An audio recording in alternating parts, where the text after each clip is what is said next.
I was making a pizza. So when I was in preschool, I had an anxiety disorder called Selective Mutism.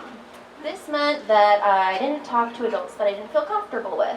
I was a chatty Cathy with my friends and family, like I am now, but with teachers and other questionable adults, they literally didn't know what my voice sounded like.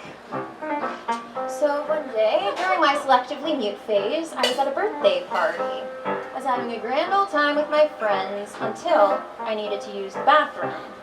I didn't know where it was, so I went to ask my mom, who was sitting with some of the other parents. It's a privilege to pee. Water's worth its weight in gold these days.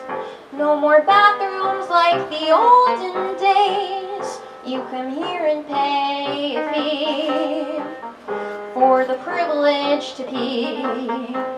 The adults were all deep in conversation, and I couldn't let them hear my voice, so I walked away holding my pee and considered my options. I mean, really, what's the worst that could have happened if I just asked? The other adults just seemed so scary to me. How dare you, little girl! You think you've got some kind of right?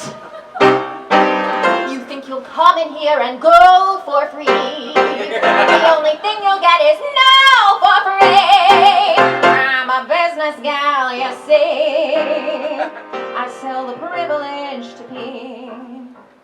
I've been playing with some of the other kids in a kind of ball pit, but it was a home version, so essentially a miniature tent with a few colorful balls inside.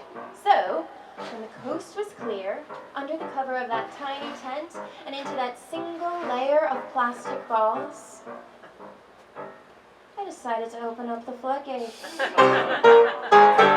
godlike made us so in passage there until we pass away. The godlike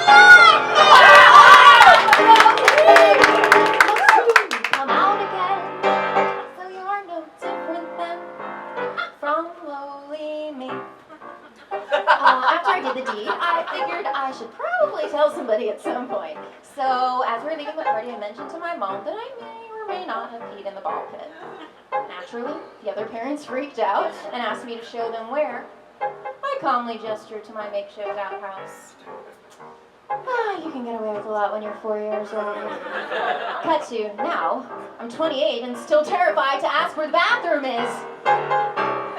20 years we've had the drought, and our reservoirs have all dried up. I take my baths now in a coffee cup. I boil what's left of it for tea, and it's a privilege to be. No, but seriously, when I graduated from preschool, my concerned teachers who still had never heard my voice recommended that I see a child psychiatrist before starting kindergarten. My mom scoffed and told them I'd be fine. And I was, mostly. The first week of kindergarten, each day I peed in my pants twice. All forms of speaking I contested, and though a shrink was once suggested, I knew the grown-ups all would say, I need familiarity. A week into kindergarten, I finally asked where the bathroom was, and I've been talking and peeing in toilets ever since.